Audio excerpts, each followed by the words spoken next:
నమస్కారం, welcome to Suman TV. నేను గీతాంజలి. ముందుగా అందరికీ దేవి శరన్నవరాత్రుల శుభాకాంక్షలు. 4వ రోజున నవరాత్రుల్లో అమ్మవారిని ఏ విధంగా పూజించుకోవాలి, అమ్మవారి అవతార విశిష్టత ఏమిటి, అలాగే అలంకారాల్లో అమ్మవారు ఏ అలంకారంలో మనకు కనిపిస్తారు, అమ్మవారికి ఎటువంటి నైవేద్యాన్ని సమర్పించాలి, మొత్తంగా 4వ రోజు అలంకారం అవతారంతో మనం ఏం నేర్చుకోవాలి, వీటి గురించి వివరించేందుకు ప్రస్తుతం మనతో పాటు ఉన్నారు శ్రీ విద్యా ఉపాసకురాలు, ప్రముఖ ఆధ్యాత్మికవేత్త, లలితా పరివార్ ఫౌండర్ అరుణ పేరి గారు. వారితో మాట్లాడి మరిన్ని విషయాలు తెలుసుకుందాం. అమ్మ నమస్కారం. నమస్తే అమ్మ. శ్రీమాత్రే నమః. శ్రీమాత్రే నమః. ఎప్పుడు చక్కగా అలా నవ్వుతూ ఉంటారు. ధన్యవాదం. నవరాత్రుల్లో ప్రత్యేకంగా అమ్మవారిని ధ్యానించడం, స్మరించడం, పూజించుకోవడం ఒక మహద్భాగ్యమే. 4వ రోజున అమ్మవారి అవతారం ఏమిటి, విశిష్టత వివరించండి ముందుగా. తప్పకుండానమ్మా. ముందుగా సుమన్ టీవీ ప్రేక్షకులందరికీ కూడా నా ధన్యవాదములు, ఆశీర్వచనములు. ధన్యవాదాలు. చూడండి అమ్మా, మనకి ఈ దుర్గా నవరాత్రుల్లో, శరన్నవరాత్రుల్లో మనకి 4వ రోజు కూష్మాండ. కూష్మాండ కూష్మాండ అంటే కు అంటే చిన్న,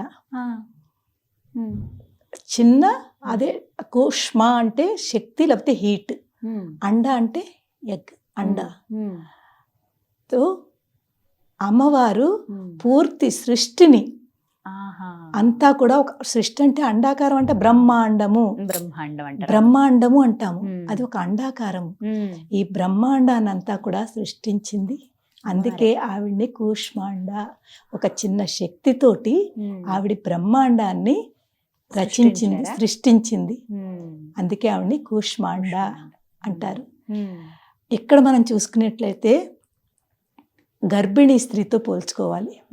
ఇప్పుడు చూడండి, మనకి కనెక్టివిటీ ఒక్కసారి వెళ్ళండి. మొదటి రోజు శైలపుత్రి, దాని తర్వాత తను తపస్సుకు వెళ్ళి బ్రహ్మచారిణిగా వచ్చింది. దాని తర్వాత మనకి వివాహం చేసుకుంది చంద్రగంటలాగా. దాని తర్వాత మనకి కూష్మాండ అంటే వివాహం అయిన తర్వాత గర్భిణి అవుతారు. అవును, ఎంత కనెక్టివిటీ ఉందో చూడండి. అమ్మవారు మనకి ఎంత చక్కగా, ఆవిడ ద్వారా మనకి ఎంత గొప్ప మెసేజ్ ఇస్తుందో, ఒక స్త్రీకి ఎంత గొప్ప మెసేజ్ ఇస్తుందో చూడండి. అమ్మవారి యొక్క వేరువేరు రూపాలు అక్కడ కాదు, ఇక్కడే ఉన్నాయి. మనలోనే పుట్టిన తర్వాత నుంచి మనం ఎలా పెరుగుతున్నాము, ఏం చేస్తున్నాము, ఆ ప్రతి స్టేజ్లు అనమాట. ఒక్కొక్క స్టేజ్ దాటుతున్నాం మనం. ఇది మనం తెలుసుకోవాలి. ఇప్పుడు అమ్మవారు ఒక గర్భిణీ స్త్రీతో పోల్చుకుందాం మనం. గర్భిణీ స్త్రీ అంటే అమ్మవారి యొక్క ఆ శివశక్తి స్వరూపిణి. వివాహం అయిన తర్వాత ఆవిడ చక్కగా గర్భిణి అవుతారనమాట. ఆ గర్భిణి అంటే ఏమిటి? ఒక తల్లి కాబోతున్నారు, ఒక అమ్మ కాబోతున్నారు. చూడండి అమ్మ, ప్రతి స్త్రీ కోరుకునేది ఏమిటి చెప్పండి? ప్రతి స్త్రీకి కూడా వివాహం అయిన తర్వాత ఒకే ఒక కోరిక ఉంటుంది, నేను తల్లి కావాలి, నేను అమ్మ అనిపించుకోవాలి. ప్రతి స్త్రీకి కోరుకుంటుందమ్మా. ఆ కోరిక నెరవేరాలి అంటే మనం తప్పకుండా అమ్మవారి యొక్క ఉపాసన అంటాము. ఉపాసన అంటే అమ్మవారికి దగ్గరగా ఉండడము, అమ్మవారితో కనెక్టివిటీ పెంచుకోవడము. అలా అని చెప్పి బోల్డంత ఉపవాసాలు చేసేసి పూజలు చేసేస్తే కాదు, అర్థం చేసుకోవాలి. అమ్మవారిని అర్థం చేసుకుంటూ అమ్మవారికి కనెక్ట్ అవుతూ రావాలి. అది ఉపాసన. ఈ గర్భిణీ స్త్రీతో పోలుస్తారు ఇక్కడ అమ్మవారు గర్భిణీ రూపం అన్నమాట. ఇక్కడ అమ్మవారు చక్కగా ఒక అమ్మ కాబోతోంది, ఒక తల్లి కాబోతోంది. ఒక్కసారి ఆలోచించుకోండి, తల్లి కాబోతోంది అంటే ఇంట్లో ఉన్న ఎన్వైరన్మెంట్ ఎలా ఉంటుంది? సందడిగా ఉంటుంది. అసలు ఎంత సందడిగా ఉంటుంది, ఎన్ని చక్కగా, ఎలాగా అందరిలోనూ ఆనందం. చిన్నవాళ్ళు పెద్దవాళ్ళు అందరిలోనూ కూడా చాలా సంతోషము. ఎంత చక్కగా వేడుకలు ఎంత బాగా చేసుకుంటారు, ఎంత ఇంపార్టెన్స్ ఇస్తారు ఆ గర్భిణీ స్త్రీకి. ఆ గర్భిణీ స్త్రీ వాళ్ళందరూ ఏం చేసినా తనలో తను మురిసిపోతూ ఉంటుంది. ఇక్కడనే ఒక విషయం చెప్పాలి మీకు. చెప్పాను కదా, నాకు 16 ఏళ్ళకి మ్యారేజ్ అయింది. 17 ఏటే నాకు బేబీ పుట్టింది, పెద్ద పాప. పెద్ద పాప ఎప్పుడైతే నేను గర్భిణి అని విన్నానో డాక్టర్ నోటంపట, ఆ రోజునే నా లైఫ్లో చాలా చేంజ్ కనిపించింది. అప్పటి వరకు ఒక భయంగా, ఎందుకంటే ఒకటి చిన్న వయసు, 2 భాష ప్రాబ్లము. నాకు అసలు హిందీ అంటే తెలియదు. చిన్న పల్లెటూరు నుంచి వచ్చాను, చాలా చిన్న పల్లెటూరు. రాయపూర్కి వెళ్ళిపోయారు. చాలా చిన్న పల్లెటూరులో అసలు గవర్నమెంట్ స్కూల్లో చదువుకుని ఎంతో మాసూమ్గా ఉండేవాళ్ళం, ఎంతో సెహమీగా ఉండేవాళ్ళము. అటువంటిది ఒక్కసారిగా నార్త్ ఇంత అటు వచ్చిన తర్వాత ఒక రకమైన భయం చాలా రోజుల వరకు, కొన్ని 3-4 నెలల వరకు ఉండిపోయింది నా లోపల. ఎవరితో మాట్లాడేదాన్ని కాదు, భయంగా ఉండేదాన్ని. కానీ ఎప్పుడైతే డాక్టర్ దగ్గరికి వెళ్ళి చెకప్ చేయించుకుంటే, అమ్మా నువ్వు తల్లి కాబోతున్నావు అని ఆ డాక్టర్ చెప్పిందో, ఆ తల్లి కాబోతున్నావు అని ఆ మాట ఏదైతే నా లోపలికి వెళ్ళిందో, అప్పుడు నిజమైన నాకు నా స్వరూపం నాకు తెలుసుకున్నాను. ఆహా, ఒక స్త్రీ అంటే ఇది, మన స్త్రీ యొక్క కర్తవ్యాలు ఇవి. నేను అలా భయంగా ఏమీ మాట్లాడకుండా ఏమీ చెయ్యకుండా కూర్చోవడం కాదు, నేను కూడా ఏదైనా చెయ్యాలి. నేను ఇప్పుడు ఒక అమ్మ కాబోతున్నాను, ఒక తల్లి కాబోతున్నాను. నా కర్తవ్యం ఏంది?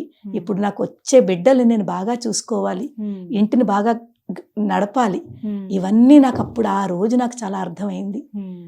అందుకే నాకు ఈ అమ్మ అంటే అప్పటి నుంచే నాకు చాలా ఇష్టము. తర్వాత అర్థం చేసుకోవాలి, అమ్మలో ఇంత శక్తి ఉందా, అమ్మలో ఇంత శాంతము, ఓరిమి, ఇంత శక్తులు, అవన్నీ కూడా మనకి రావాలి అంటే మనం ఏం చెయ్యాలి, అది అర్థం చేసుకోవడం మొదలు పెట్టాను ఆ రోజు నుంచి. అదనమాట. ఇలాగే కుష్మాండ ఇక్కడ మనకి లలితా శాస్త్రంలో ఒక శ్లోకం ఉంది, అనేక కోటి బ్రహ్మాండ జనని దివ్య విగ్రహ.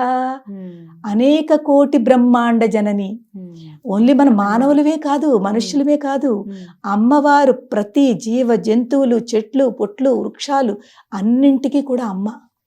ఆవిడ ద్వారానే సృష్టి జరిగింది. అందుకే అనేక కోటి, ఇప్పుడు బ్రహ్మాండం మనం చూస్తున్నది ఒక లైఫ్లో ఉన్నాం మనము. ఇలాంటివి ఎన్నో కోట్లు బ్రహ్మాండాలు జరిగిపోయాయి. ప్రతిసారి సృష్టి, స్థితి, లయము. లయం అయిన తర్వాత మళ్ళీ అమ్మ మళ్ళీ సృష్టి చేస్తోంది. సృష్టి చేస్తోంది. అందుకే అమ్మవారిని అనేక కోటి బ్రహ్మాండ జనని అంటే తల్లి. ఆ తల్లిని కనుక మనం అర్థం చేసుకుంటే, మనం కూడా ఎప్పుడైతే మనం తల్లి కాబోతున్నామో, తల్లి అవుతామో, మనకు కూడా అమ్మవారు చక్కటి మెసేజ్ ఇస్తోంది. అమ్మా, ఇప్పుడు నీ యొక్క కర్తవ్యం ఒక భర్త కింద చూసుకున్నా, ఇప్పుడు ఒక తల్లి కాబోతున్నావు కాబట్టి బిడ్డల మీద కూడా అంత ప్రేమగా ఉండాలి. అందుకే గర్భిణి అయిన తర్వాత పిల్లలు పుట్టిన తర్వాత అమ్మకి పూర్తి లోకం అంతా పిల్లలే అయిపోతారు. ఇంకా అన్నీ మర్చిపోతాము, పిల్లలు తప్ప ఇంకేమీ లేదని. ఆ స్థితికి వెళ్ళాలని అమ్మవారు మనకి నేర్పుతుంది. మరి అలంకారాల్లో ఎలా కనిపిస్తారమ్మా 4వ రోజు? ఇక్కడ అమ్మవారు లలిత అమ్మవారి రూపంలో అలంకరించుకుంటాము. పరాభట్టారిక, మహాత్రిపుర సుందరి లలిత పరాభట్టారిక అంటాము. ఆ లలిత అమ్మవారిని మనం అలంకరణలో లలిత అమ్మవారిగా అలంకారం చేస్తాము. లలిత అంటే ఏమిటి? లాలిత్యం ఇచ్చి పోషించే తల్లి అంటే మనందరినీ కూడా ఎంతో చక్కగా, ఎంతో ప్రేమతో మనందరినీ లాలించి పాలించి పోషిస్తోంది తల్లి ఆ లలిత అమ్మవారు. ఆ పేరులోనే అంత గొప్ప మీనింగ్ ఉంది. మహాజ్ఞానమిచ్చే శక్తి, ఒక ప్రేమమూర్తి, ఒక కరుణామూర్తి ఆ లలిత అమ్మవారు. ఈ రోజున అమ్మవారికి నైవేద్యం, అమ్మవారికమ్మ అన్నంతో చేసిన ప్రతిదీ కూడా ఆవిడకి చాలా ఇష్టము. పరవాన్నం చాలా ఇష్టం, పులిహార, దద్దోజనము, ఇవన్నీ కూడా అమ్మవారికి చాలా ఇష్టము. మనకి ఏది వీలుంటే అది అమ్మవారికి నైవేద్యం పెట్టచ్చును ఈ లలిత అమ్మవారికి. ఈ రోజున పఠించవలసినటువంటి మంత్రం ఇక్కడ లలిత అమ్మవారి తరఫు నుంచి చూసుకుంటే, ఓం శ్రీ లలితాదేవ్యై నమః. ఓం శ్రీ లలితాదేవ్యై నమః. అదే కనుక మనం లలితా శాస్త్రం చదువుకుంటాం, ఐం హ్రీం శ్రీం శ్రీమాత్రే నమః. ఐం హ్రీం శ్రీం శ్రీమాత్రే నమః. ఇది కూడా చాలా పవర్ఫుల్ మంత్రము. అలాగే ఇక్కడ మనం కూష్మాండ అమ్మవారి తరఫు నుంచి చూసుకుంటే, ఓం దేవి కూష్మాండ్యై నమః. ఓం దేవి కూష్మాండ్యై నమః. ఇదనమాట. మీరు ఈ 3 నామాల్లోనూ ఏది పట్టించినా పర్వాలేదు, 3 పట్టించినా పర్వాలేదు. మనకి తర్వాత లలితా శాస్త్రం, లలిత అమ్మవారు కాబట్టి వీలుంటే ఆ రోజును 4వ రోజుని మనకి లలితా శాస్త్రం చదువుకోండి.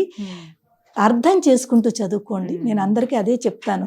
చదువుకుంటూ వెళ్ళిపోవడం ముఖ్యం కాదు. నిజం. మనం అందులో నామాలు ద్వారా మనకి ఏమిటి అర్థం అవుతుంది, మనం ఏం గ్రహిస్తున్నాము, దాన్ని మనం ఎలాగ అప్లై చేస్తున్నాం మన మీద, అది తెలుసుకుంటూ మనం చదివితే కనుకైతే చాలా గొప్ప ఫలితాలు కలుగుతాయమ్మా. మీరు నేర్పిస్తున్నారు కదమ్మా లలితా లలితా పరివార్. అమ్మగారు లలితా పరివార్ అనేటువంటి ఒక సంఘాన్ని ఆవిడ స్థాపించారు. ప్రత్యేకించి ఎంతో మందికి ఆన్లైన్ లో నేర్పిస్తున్నారండి. మీ గనక ఫ్రీగానే, ఫ్రీ ఆఫ్ కాస్ట్, ఎక్కడ మీరు ఒక్క రూపాయి కూడా కట్టాల్సిన అవసరం లేదు. మీ ఇంట్లో కూర్చునే మీరు నేర్చుకోవచ్చు. నేను మీకు స్క్రీన్ మీద అందిస్తాను నెంబర్ ఒకటి, వాట్సాప్ నెంబర్, అలాగే లింక్ ఏదైతే ఉంటుందో అది పంపిస్తానండి. మీకు వీలైతే కనుక, మీకు తెలిసిన వాళ్ళు ఎవరైనా ఉన్నా కూడా, మీరు ఏ దేశంలో ఉన్నా, మీరు ఎక్కడున్నా సరే చక్కగా కూర్చుని మీ ఇంట్లో నేర్చుకోవచ్చు. ఆ లలిత అమ్మని చక్కగా పూజించుకోవచ్చు, లలిత సహస్రనామం పఠించవచ్చు. ఇక్కడ మనం లలిత అమ్మవారి ద్వారా మనకి ఏం ఫలితం కలుగుతుంది, ఏం నేర్చుకుంటున్నాము. ఒకటి, మనము గర్భిణీ స్త్రీ అంటే ఒక అమ్మ కాబోతున్నామనే ఒక మెచ్యూరిటీ మనలో వస్తోంది. మెచ్యూరిటీ వచ్చినప్పుడు మనలో పిల్లలు పుట్టిన తర్వాత పిల్లల్ని ఎలా చూసుకోవాలా, ఆ లాలిత్యం నేర్పుతుంది, ఆ ధైర్యం నేర్పుతుంది, ఆ పేషెన్స్ నేర్పుతుంది. ఎందుకంటే పిల్లలు పుట్టారు అంటే చాలా ఓరిమి కావాలి. తల్లిలో ఓరిమి ఉంటేనే పిల్లల్ని చక్కగా చూసుకోగలుగుతుంది. ఆ ఓరిమి, ఆ లాలిత్యం, అదంతా కూడా అమ్మవారి ద్వారా మనం నేర్చుకోవాలి.